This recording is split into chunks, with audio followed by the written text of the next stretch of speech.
The peeling paint of the mailbox mocked me as I fumbled with the keys. 4B. My new address. A fresh start, or so I hoped. The for rent sign had been plastered on the window of Oak Haven Apartments for months. Desperate and priced just low enough to be barely affordable, I jumped at it. Now, standing in the dimly lit hallway, a knot of unease tightened in my stomach. The air was thick with the scent of dust and something vaguely metallic, like old blood. The building groaned around me, a chorus of settling foundations and whispering pipes. I forced a smile. Character, I told myself. It has character. My apartment was small, barely bigger than a shoebox, but the rent was manageable. The kitchen appliances were vintage, generously speaking, and the bathroom tile was cracked, but it was mine. Or, at least, rented mine. After unloading the last of my meager belongings, I decided to introduce myself to the neighbors, maybe even make a friend. Urban isolation was a real thing, and I was determined not to succumb. 2A was empty, a fact Mr. Abernathy, the landlord, had conveniently forgotten to mention. They moved out just last week, he'd rasped, his eyes darting away. The door to 3B was adorned with a collection of wind chimes that tinkled ominously in the drafty hallway. No response when I knocked. Finally, I reached 4A. Mrs. Dubois, a sweet elderly woman with a cloud of white hair, welcomed me with open arms and a plate of slightly stale cookies. She was a fountain of gossip, filling me in on the history of Oak Haven, its previous tenants, and Mr. Abernathy's questionable maintenance habits. She was a welcome distraction from the unsettling atmosphere of the building. And then there's Mr. Henderson in 4B, she said, lowering her voice. Keeps to himself. Been here for years, but I haven't seen him properly in months. Poor soul. Always was a bit eccentric. 4B, my apartment, and Mr. Henderson, the mysterious tenant. The thought sent a shiver down my spine. I thanked Mrs. Dubois for the cookies and headed back to my apartment, a growing sense of unease gnawing at me. The first few weeks passed without incident. I settled into a routine, commuting to my temp job downtown, exploring the neighborhood, and trying to ignore the pervasive feeling that I was being watched. The walls were thin, and I could often hear muffled sounds from 4B, the shuffling of feet, the occasional cough, the rhythmic ticking of a clock. I never saw Mr. Henderson. One evening, I returned home to find a notice slipped under my door. Water shut off tomorrow, 9 a.m. to 5 p.m., Abernathy. Annoyed, I trudged down the hall to find Mr. Abernathy. His office was a cramped, cluttered space in the basement, smelling of mildew and cheap cigarettes. Mr. Abernathy, about the water shut off. He barely looked up from his ledger. Yep, gotta fix a leak. Old building, you know. Will it affect everyone? I asked. He shrugged. Shouldn't, just needs a patch in the main line. As I turned to leave, I noticed a stack of papers on his desk.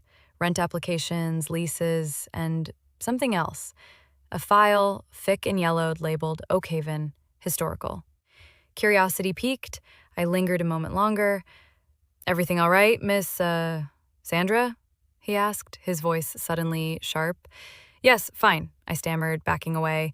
Just wanted to confirm the time. The next day, as promised, the water was shut off.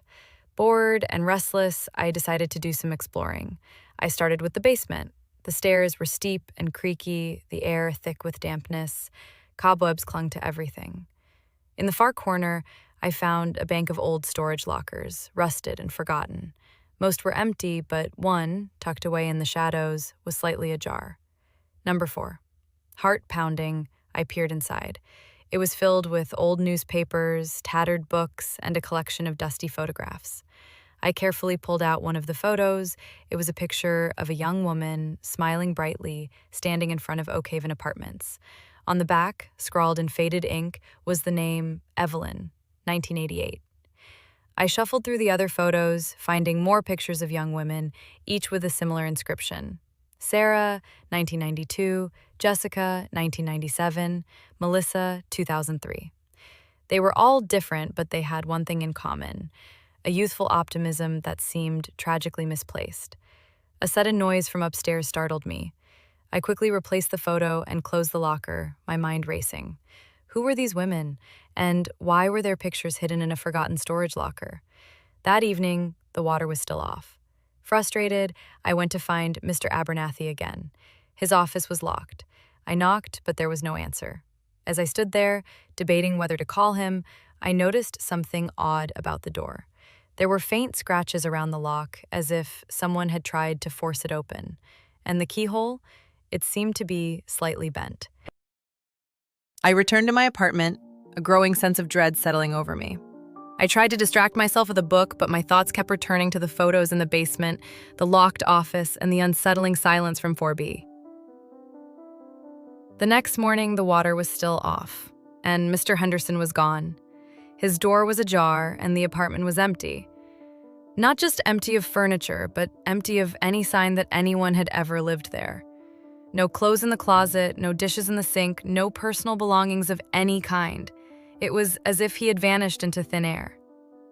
I called the police. A board officer arrived, took a cursory look around, and shrugged. He probably just moved out, he said. People do it all the time. But he didn't leave any belongings, I protested. And the water's been off for 2 days. Look, lady, he said, his voice impatient, we have more important things to worry about than a missing tenant. If he shows up, call us, otherwise don't waste our time. I was on my own. The photos in the basement haunted me.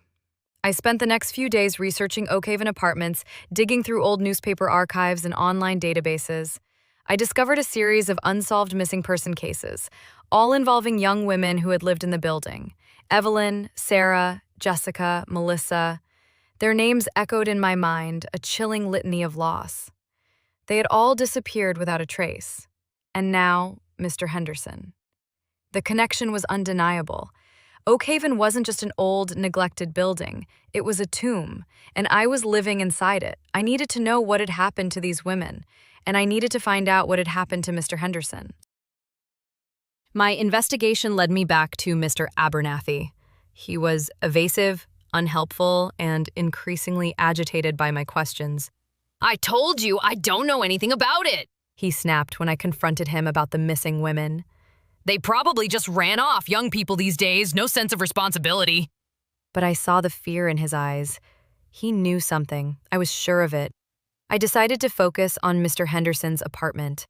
I needed to find some clue, some piece of evidence that the police had overlooked. With a borrowed lockpick set and trembling hands, I managed to open the door to 4B. The apartment was eerily clean, almost sterile. It was as if it had been scrubbed from top to bottom. But something felt off. The air was stale, heavy with the scent of bleach. I started with the bedroom, carefully searching through the drawers and closets. Nothing.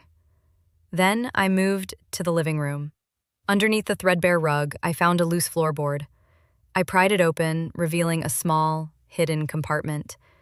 Inside was a single object, a tarnished silver locket. I opened the locket. Inside was a tiny photograph of a young woman. I recognized her instantly. It was Evelyn, the woman from the photo in the basement locker.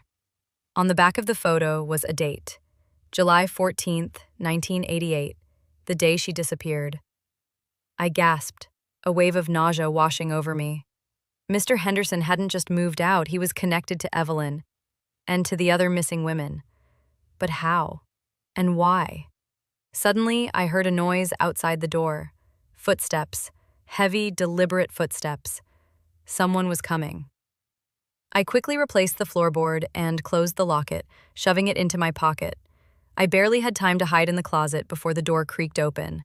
It was Mr. Abernathy. He stood in the doorway, his face pale and drawn. He was holding something in his hand, a crowbar. "I know you're in here, Sandra," he said, his voice low and menacing. "I saw you go into Henderson's apartment." My heart pounded in my chest. I was trapped. I could hear him moving around the apartment, slowly, methodically. He was searching for me.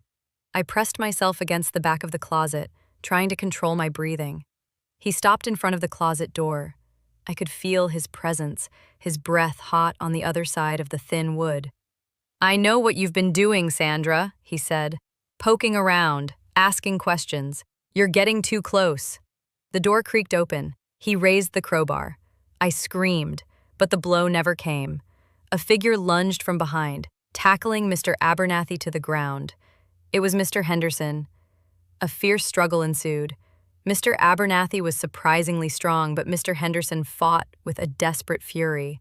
Finally, Mr. Henderson managed to wrestle the crowbar away from Mr. Abernathy and pin him to the floor.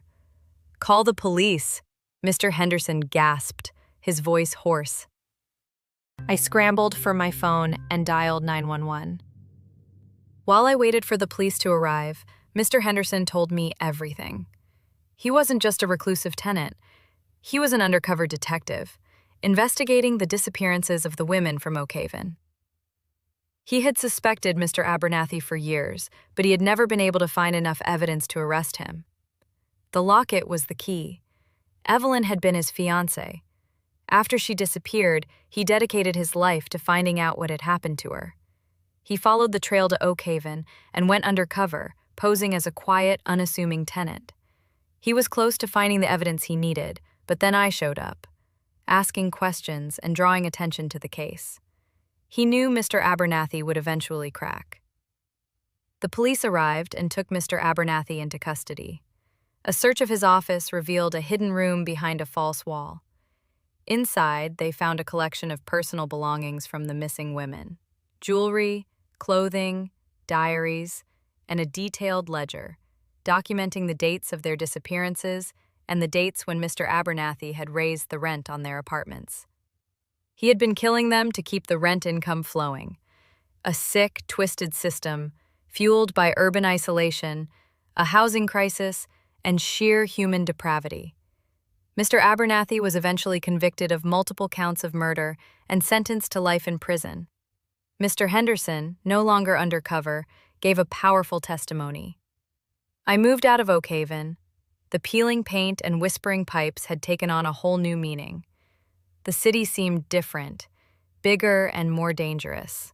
Months later, I received a letter from Mr. Henderson. He thanked me for my unwitting assistance in bringing Mr. Abernathy to justice. He also told me that he was finally able to find some peace. Evelyn's case, and the cases of the other women, were closed.